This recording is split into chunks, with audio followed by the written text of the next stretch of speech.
Muy buenos días a todos los participantes. Les saluda el doctor Roberto Ortega desde las instalaciones de la Dirección de Infosalud, de la Dirección General de Telesalud, Referencia y Urgencia del Ministerio de Salud.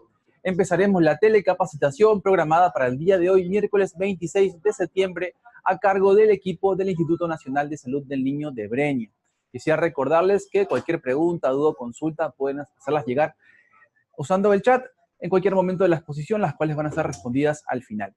Así que, equipo del Instituto Nacional de Salud del Niño de Breña, estamos atentos a su presentación. Muchas gracias.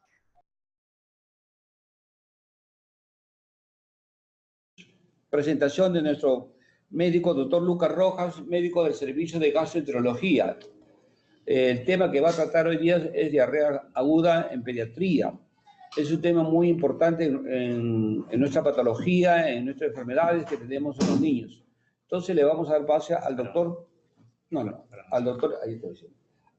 Le damos paso al doctor Lucas Rojas. Tú le vas a guiar, ¿no? Ya, tú le dices la siguiente, ¿no? Retrocede. ¿Está bien? Mira. Bueno, buenas tardes. Les saluda el doctor Lucas Rojas. Primeramente en agradecimiento a la unidad de telesalud del Hospital del Niño por brindarme la oportunidad de conversar en estos minutos sobre diarrea aguda infecciosa en pediatría, ¿no? Siguiente. Dentro de los objetivos que se tiene en cuenta ante una diarrea aguda infecciosa, tenemos que establecer las definiciones, criterios, ¿no? Para llegar a un diagnóstico oportuno y la mejor terapéutica brindar al paciente.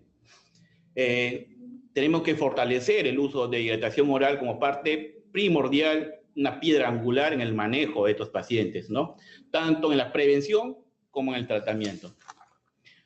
Los exámenes auxiliares, únicamente cuando estén justificados, vamos a ir conversando algunos puntos sobre esto, ¿no?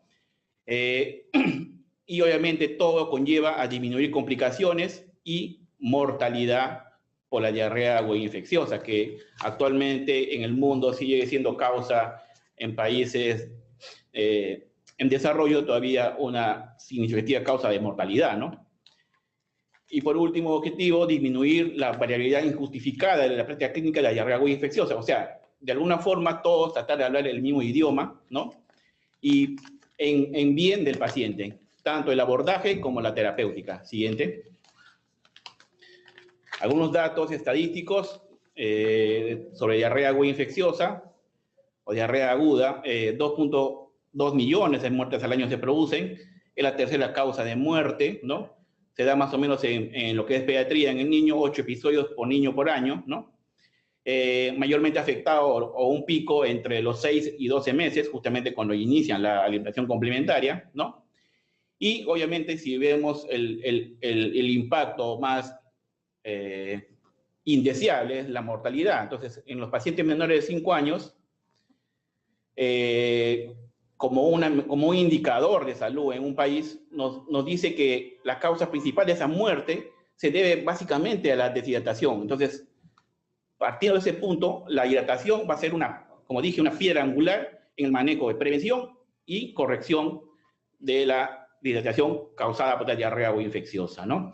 Y eso puede conllevar también a veces a una diarrea persistente, que es otra definición operacional, que está en función del tiempo que dura la diarrea, ¿no? Y obviamente la bolsita salvadora o las sales de radiación oral modificadas en el tiempo en las últimas 3 décadas, en base a los estudios vieron que al momento, dando las sales de radiación oral, se evitan 1/3 de estas muertes. Siguiente. Siguiente. Siguiente. Se repitió, se duplicó. Entonces, a nivel mundial, la diarrea se considera entre la segunda y tercera causa de muerte en menores de 5 años, ocasionando cerca de más o menos 525.000 defunciones al año, ¿no? Además de ser la causa en promedio de 3 episodios de diarrea en el grupo de menores de 5 años, ¿no? Y sobre todo en países de ingresos bajos, ¿no? Datos de la OMS del año pasado. Siguiente. Estos son gráficos del Ministerio de Salud del año 2017, publicados hasta la semana 36 de la semana epidemiológica, ¿no? En la que se ve con respecto a los episodios de esta diarrea aguda infecciosa, datos sobre diarrea aguda infecciosa acuosa y disentérica, ¿no? Se ve una cierta tendencia a la subida de los casos reportados o notificados a nivel nacional, ¿no? Siguiente. Este es del mismo Ministerio de Salud también, tomado, ¿no? El mapa donde se observa según grupo etario, ¿no? Divido un punto de corte menores de 5 años y mayores de 5 años, ¿no? Se ve que sigue un curso casi constante, ¿no? En todo el comportamiento y una curva constante desde el año 2012 hasta el 2017, ¿no? Pero con una cierta o discreta subida de casos del año 2017 en los mayores de 5 años. Siguiente. Y, obviamente, el impacto de la mortalidad por esta enfermedad, la diarrea aguda infecciosa, ¿no? Se ve que, según esto, un cierto grado o discreto disminución de la mortalidad, ¿no? En grupos etarios divididos en menores de 1 año, de 1 a 4 años y mayores de 5 años. Vemos que los mayores casos por defunción se daban en el grupo de 1 a 4 años. Siguiente. Son datos tomados del Ministerio de Salud hasta el año 2017. Ahora, tratamos de definir la diarrea aguda infecciosa, según la OMS, es el pasaje de deposiciones líquidas 3 o más en 24 horas, ¿no? Obviamente esto va seguido de un cambio en la consistencia, disminución de la consistencia y aumento de la frecuencia, o ambas cosas, ¿no? De manera operacional, se dice que esta diarrea dura 7 días en promedio, pero no más de 14. Con esta diarrea aguda infecciosa, de causa infecciosa, dicho sea de paso, se prolonga más de 14 días, definimos esta una diarrea persistente o prolongada. Y la última definición de diarrea crónica, ¿no? Más de 30 días, que a veces en nuestro medio, por el sistema de salud mismo, en algunas limitaciones, podrían ver causas infecciosas no diagnosticadas oportunamente, ¿no? Y que eso conlleva pues, a un deterioro del crecimiento y desarrollo del niño, pues, ¿no? El lactante y el preescolar. Siguiente. Entonces, la diarrea aguda infecciosa se define la disminución de la consistencia de las evacuaciones, ¿no? Líquidas, semilíquidas, o el incremento de la frecuencia, más de 3 en 24 horas, según datos de la OMS también, que puede acompañarse de otros síntomas, fiebre, vómitos, ¿no? Su duración en promedio 7 días y no mayor de 14 días, nuevamente, ¿no? No se considera diarrea a las heces de consistencia sólida, porque puede haber hecho más de 3 veces, ¿no? Y siendo estas sólidas. Ni las de menor consistencia o pastosas en bebés que son amamantados. Siguiente. Justamente este cuadro muestra, según grupos etarios, de 0 a 6 meses, de 0 a 6 meses tomados que lactan, bueno, están con lactancia materna, y los pacientes que reciben fórmula, se ve la mayor frecuencia de deposiciones, que aún así se consideran normales. Vemos simplemente un dato curioso, que el pH es de 5 cuando lactan, pecho de mamá, y cuando se reciben fórmula, ese pH tiene una tendencia hacia la alcalinidad, ¿no? Un pH de 7, por mencionar, ¿no? Las de 6 meses a 1 año tienen un rango de 1 a 7 por día y un promedio de 2 a 3 por día, ¿no? Y después del año ya son heces formadas y son casi similares a la del adulto. Esos son el patrón y la frecuencia normal, ¿no? De las deposiciones en pediatría.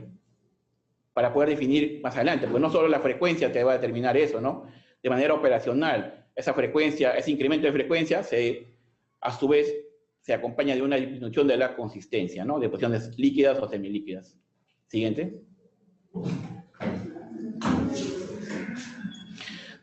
De forma clásica, y tratando de clasificar, ¿no? Desde el punto de vista clínico, podemos definir la diarrea aguda acuosa, la diarrea aguda disentérica, ¿no? La que lleva sangre, ¿no? Y la diarrea persistente.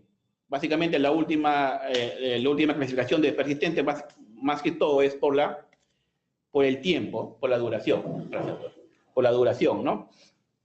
Y como les dije, muy generalmente ocasionado por agentes infecciosos como Shigella, Salmonella y Campylobacter, ¿no? Entonces la definición o el punto de corte son 14 días para poder definir esta diarrea persistente. Siguiente. Cuando uno habla de diarrea aguda infecciosa, tiene múltiples causas, pero en pediatría, la causa más común, y también en el adulto, dicho sea de paso, la causa infecciosa es la más frecuente. Podemos tener un diagnóstico diferencial de otras causas de diarrea aguda, pero para determinar diarrea aguda infecciosa es la causa más común en pediatría. Por mencionar alguna de ellas, ¿no? Puede ser por fármacos, también se puede considerar diarrea aguda, pero no infecciosa, ¿no? De causa no infecciosa. Otra causa es alergia, por ejemplo.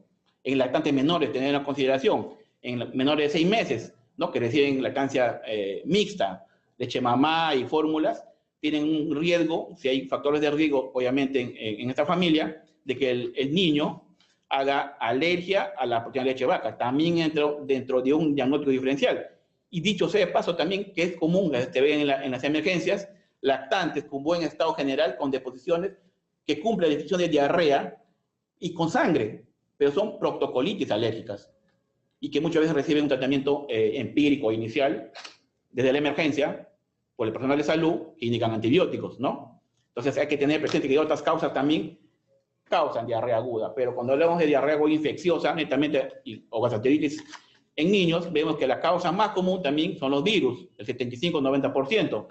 Y a la cabeza, y eso está cambiando un poco la epidemiología, rotavirus como la causa más frecuente. Sin embargo, con la eficacia y las tasas de vacunación, las tasas de éxito de vacunación de nuestra población, se ve que norovirus está entrando a tallar como una causa también frecuente, ¿no? Desplazando a rotavirus.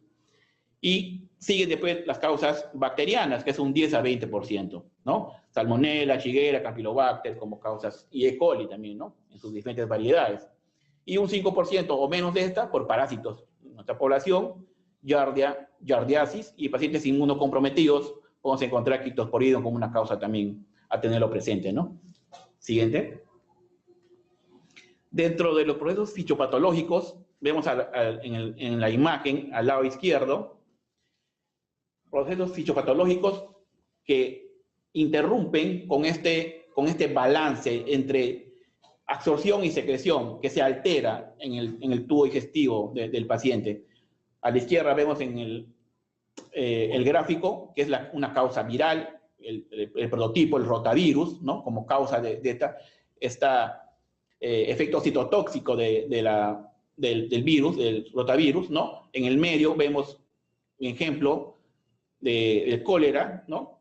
Que interviene en lo que es la AMP cíclica, ¿no? Un mecanismo secretor, ¿no? Y a la derecha vemos el comportamiento de diarrea infecciosa invasiva, caso por Shigella, ¿no? Shigella, Campylobacter, como los mecanismos. Siguiente. Estos mecanismos que se pueden dividir en deposiciones acuosas y con sangre, a su vez se van a determinar en las acuosas en secretoras y osmóticas. Y las deposiciones disentéricas con sangre pueden ser invasivas y no invasivas. Detenidos en este gráfico, el objetivo de cuando uno indica un medicamento antibiótico, básicamente y si se va a indicar, lo que se busca es justamente a los pacientes con diarreas disentéricas y que tengan un comportamiento invasivo, ¿no? Como Shigella, como la más importante, el representante. Entonces, y en el resto no estaría indicado de manera rutinaria ni excesiva el uso de antibióticos, cosa que día a día vemos en esta patología, y no solo en esta, en las enfermedades respiratorias altas también, ¿no? En la rinofaringitis, ¿no? Y eso conlleva que también sea una causa de diarrea post-antibiótica, sin en algún momento intervenir un germen en su patogénesis, ¿no? Siguiente. Acá vemos una diferenciación entre los tipos de diarrea, entre cólera, E. coli, enterotoxigénica y rotavirus. Y más o menos vemos el promedio, tanto en pérdida como la pérdida de los electrolitos, porque no solamente se pierde el agua, el volumen, también se pierde electrolitos, ¿no? Y la que tiene mayor contenido de sodio era el cólera. Justamente, antiguamente, antes de la modificación de las sales de acción oral, tenían ese contenido de 90 milimoles más o menos de sodio. Sin embargo, eso se dio en un momento de epidemia, ¿no? Bueno, en todo a nivel sudamericano e incluso mundial, ¿no? Que azotó a nuestro país en las finales de la década del 80, que inicio del 90, ¿no? Y vemos justamente que la pérdida que no sea cólera, diarreas acuosas que no son llamadas por cólera, vemos que ese contenido de sodio es mucho menor, ¿no? Mucho menor, entonces 53.7 milimoles por litro, y en rotavirus mucho menos, ¿no? 37.2 en promedio, ¿no? Y en lo que es el potasio no hubo una variación entre uno y otro agente. Siguiente. Entonces, por eso se modificó el contenido, ¿no? De las sales de acción oral de osmolaridad reducida, ¿no? Y justamente este gráfico también nos menciona la importancia de la composición de las sales de acción oral. Sabiendo un poco de la fisiopatología, podemos también entender que el tratamiento y el pilar fundamental de los pacientes con diarrea y deshidratación, ¿no? Se basa en estos procesos fisiológicos, ¿no? De cotransportadores, ¿no? De reponer volumen, de que ese volumen contenga una composición adecuada, óptima de sodio, de potasio y hasta de una base, ¿no? Para compensar también que estos pacientes muchas veces hacen acidosis metabólica, ¿no? Entonces, y el acompañamiento de esa composición que tenga glucosa hace que estos cotransportadores sean, obviamente, optimizados en el manejo con las sales de radiación oral. Siguiente. Algunos conceptos de cuándo observar una diarrea aguda, ¿no? Un deshidratado leve, moderado, ¿no? Para una adecuada tolerancia oral, ¿no? De 3 a 4 horas, y un mantenimiento de 2 a 3 horas, o sea, durante al menos 6 horas. Si el paciente es un alto riesgo, ¿no? Por la edad, cumple criterios menos de 6 meses, o tenga un flujo de heces alto, más de 8 por día, o vómitos, ¿no?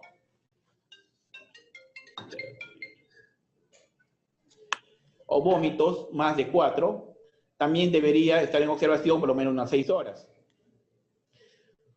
Y cuando los cuidadores, ¿no? Sean incapaces de dar un tratamiento adecuado, también es recomendable observarlos en la emergencia y en la urgencia por 6 horas, ¿no? Siguiente. Acá vamos a mencionar las flechas rojas. Son los signos, algunos criterios como para tener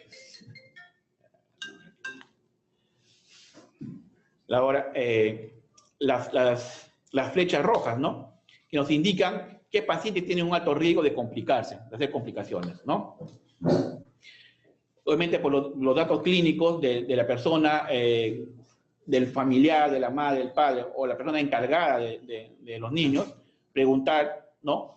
Sobre su estado clínico y valorar lo que es el llanto con lágrimas, ojos hundidos, que está orinando menos, que está mojando menos el pañal, menos cantidad, y las membranas y las mucosas entresecas, ¿no? Ahí va a tener un cierto grado de subjetividad, pero es importante ese dato clínico, ¿no? Fiebre, más de 38 en menores de 3 meses y más de 39 en lactantes de 3 meses hasta 36 meses de edad, ¿no? Otra bandera roja es que los episodios sean frecuentes y abundantes de la diarrea, como dijimos, más de 8, ¿no? O más de 4 vómitos, ¿no? Que el paciente tenga antecedentes de prematuridad, ¿no? O una enfermedad, una comorbilidad, que es cardiópata, hepatópata, que también se puede dar. Van a dejar de compartir porque borren esa raya. Si no es que entra uno se ha puesto un ratito. Álvaro, ¿tomaste agua? Ya está, Rivera. Ya, toma un poco de agua. Ya se borra.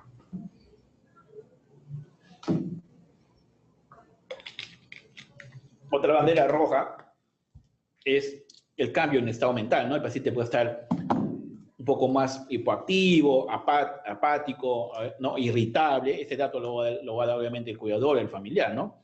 Vómitos persistentes, otra bandera roja, ¿no? Y una mala respuesta a la terapia de radiación oral o incapacidad del cuidador para dar la terapia. Sangre, ¿no? O sea, sangre visible en las heces, ¿no? Y el hecho que sea un lactante menores de 6 meses y tenga un peso menos de 8 kilos, también lo convierte en un paciente vulnerable y hacerle una bandera roja y que estar en un constante evaluación y monitoreo de los pacientes cuando estén en rehidrataciones, ¿no? Siguiente.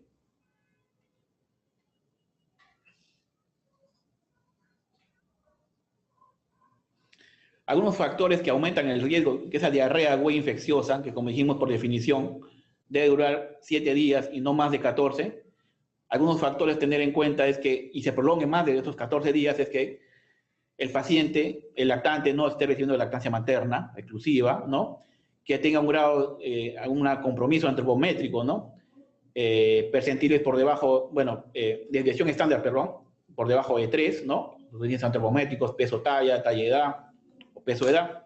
El uso de antibióticos durante el episodio, el uso inadecuado y irracional, ¿no?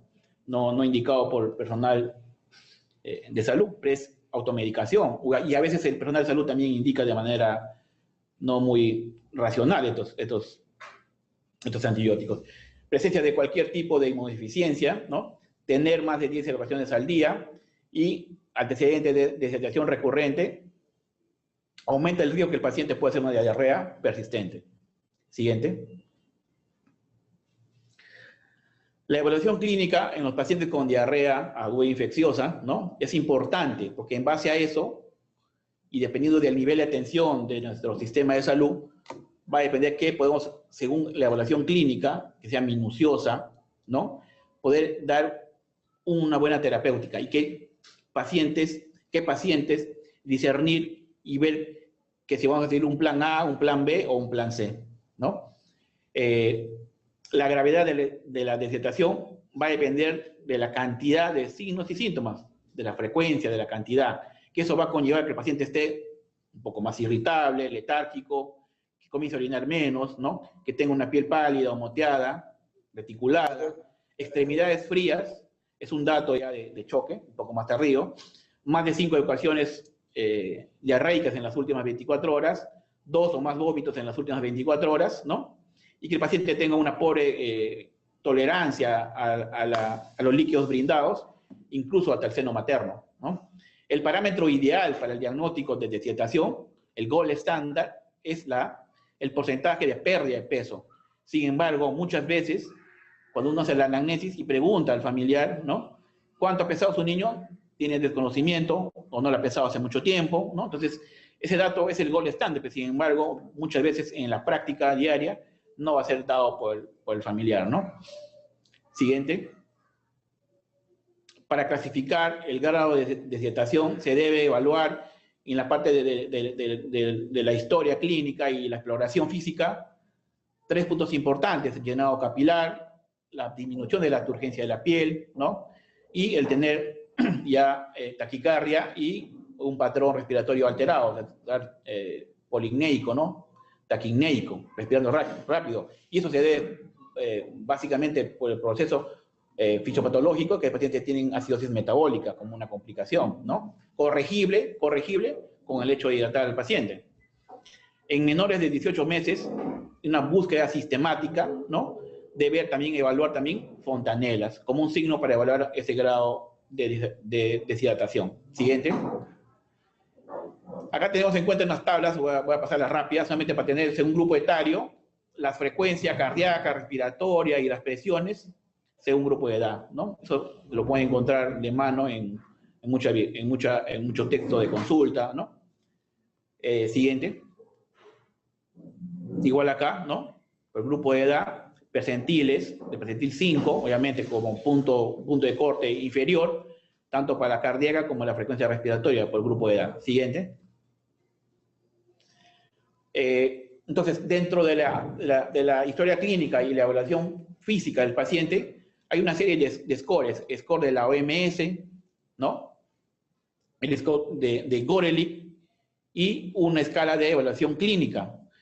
hay varios scores que se relatan, que se mencionan en libros de textos, en artículos. Sin embargo, ver su eficacia también conlleva a que el manejo que uno puede hacer sea mucho más certero, ¿no? Por ejemplo, este score de Gorelick, ¿no? Con 3 signos o más, tiene una sensibilidad del 87% y una especificidad del 82%. Siguiente. Esta es la escala que yo recomiendo, bueno, que se llama escala de evaluación clínica. Como ven, el Gorelick tiene el Gorelick corto, el Gorelick con todos los parámetros, ¿no? Más de 10, 11 parámetros a evaluar, ¿no? Pero esto es un corto, bueno, son 5, pero el dato, como les decía, el peso va a ser un poco, en nuestro medio y en la práctica del día a día, un poco no tener de manera confiable, ¿no? Por tanto, los 4 parámetros previos, que son clínicos, la apariencia general, ¿no? Los ojos, ¿no? Y las mucosas y las lágrimas. Si están presentes, están disminuidas, ¿no? Si las mucosas son pegajosas o secas, la apariencia general, como lo ve, ¿no? Le das líquidos, sale de acción oral, está sediento, ¿no? Pero irritar el estímulo, un caso severo ya, ¿no? Somnolientos, piel fría, ¿no? Y los ojos, igual, ¿no? Ojos hundidos o muy hundidos. Entonces, en base a esta evaluación, que es un poco más rápida, corta, y que demostró actualmente, hay un estudio que lo voy a mostrar más adelante, que tiene mucho más certeza en definir a los pacientes, ¿no? Podemos definir con este score 0, sin deshidratación, de 1 a 4 puntos, deshidratación leve, y de 5 a 8, deshidratado moderado a grave. Siguiente. Entonces, ¿por qué es importante evaluar el estado de deshidratación? ¿Cuál es la causa fundamental de muerte en los pacientes pediátricos, ¿no? La deshidratación se evalúa con el examen físico, con la ganancia peso posthidratación y en algunos casos, cuando está indicado, el uso del laboratorio para evaluar de manera mucho más objetiva al paciente. Dentro del laboratorio, también los exámenes que deberían de pedirse, ¿no? Aparte de los electrolitos, ¿no? Urea, bicarbonato, creatinina, ácido úrico, serían los más útiles, pero a pesar de ello, son muy inespecíficos. Siguiente. Los signos de deshidratación y que se expresa clínicamente con cosas secas, ¿no? El cuerpo trata de compensar, ¿no? Para mantener la perfusión, y es por eso que el paciente tiene taquicardia, ¿no? Y el llenado capilar a veces son sesgados en la evaluación, ¿no? La OMS y otros scores, ¿no? de deshidratación puede clasificar, no hay deshidratación, tiene deshidratación o es un severo. Entonces, esos puntos y los puntos a evaluar son numerosos, hace que el día a día, en la evaluación, en la emergencia, por ejemplo, y la demanda de los pacientes hace que esto a veces sea cumplido no de manera a cabalidad, ¿no? O con cierto grado de tomarse el tiempo, el profesional de salud y evaluar adecuadamente, ¿no? Siguiente. Entonces vemos un paciente que a la ectoscopía, pues, ¿no? Con deshidratación moderada, severa, puede ser evidente. Y justamente la evaluación clínica nos va a dar un dato no muy certero cuando el paciente tiene una deshidratación leve a moderada. Siguiente. Y viendo en porcentajes también, justamente este estudio que les mencionaba de este año, ¿no? Que hacen una comparación entre el Gorelick, la OMS y la escala de deshidratación clínica, ¿no? Vemos que la escala de deshidratación clínica, desde el punto de vista estadístico, tiene una alta eficacia en diagnosticar adecuadamente deshidratación, pero solo cuando el paciente tiene deshidratación de un 6% o más. Menos de eso, tiene muy baja eficacia, se puede decir, ¿no? Pues como vimos anteriormente, las dos diapositivas previas, que como el proceso fisiopatológico y el cuerpo responde a ese proceso fisiopatológico, trata de compensar y a veces puede sesgar la evaluación clínica, ¿no? Siguiente. Esta es la OMS y la de Gorelick, tiene muy baja eficacia para evaluar a estos pacientes. Siguiente. Entonces, la escala de evaluación clínica se puede usar en combinación con otros criterios para guiar la necesidad de intervenciones médicas, de manera individual. La terapia debe ser individualizada, obviamente, ¿no? Sin embargo, se debe tener precaución, ya que los datos de esta revisión, ¿no?, aunque sean limitados y heterogéneos, muestran que cuando el paciente tiene una lesión moderada, grave, más de 6% o más, ¿no?, muestra una buena precisión. Y también mencionan que por la mala calidad disponible y cantidad de evidencia, no respaldan el uso de las escalas de la OMS ni de Gorelick, ¿no?, para diagnosticar la deshidratación en el proceso de un paciente pediátrico con una gastroenteritis aguda, ¿no? Siguiente. Entonces, vamos al apoyo diagnóstico, ¿no? ¿Qué tan importante cuando viene un paciente de la emergencia es pedir una reacción inflamatoria? A veces muchos se ve en la emergencia que los familiares ya vienen con su muestra, ¿no? Vienen con su muestra para que les corra una reacción inflamatoria. El uso adecuado de nuestros recursos, que son limitados y cada año son menos según el presupuesto, va a limitar esto. Entonces, ¿qué vieron la factibilidad de hacer estos exámenes de ayuda diagnóstica para decidir si los pacientes están en una sospecha de diarrea invasiva, de enfermedad invasiva, ¿no? Entonces, lo que se concluye, la recomendación es: no se recomienda el uso de leucocitos en materia fecal para detectar infección bacteriana invasiva, porque tiene muy poca sensibilidad y poca certeza y eficacia para ello, ¿no?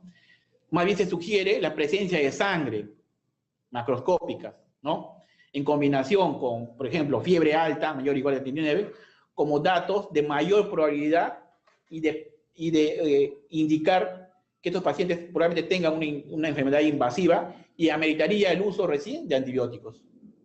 ¿Sí? Siguiente. Entonces, la prueba de sangre oculta en heces no permite diferenciar de los niños de diarrea invasiva de las que no la tienen. Así como la misma lactoferrina en materia fecal para discriminar entre sanos y enfermos es muy limitada.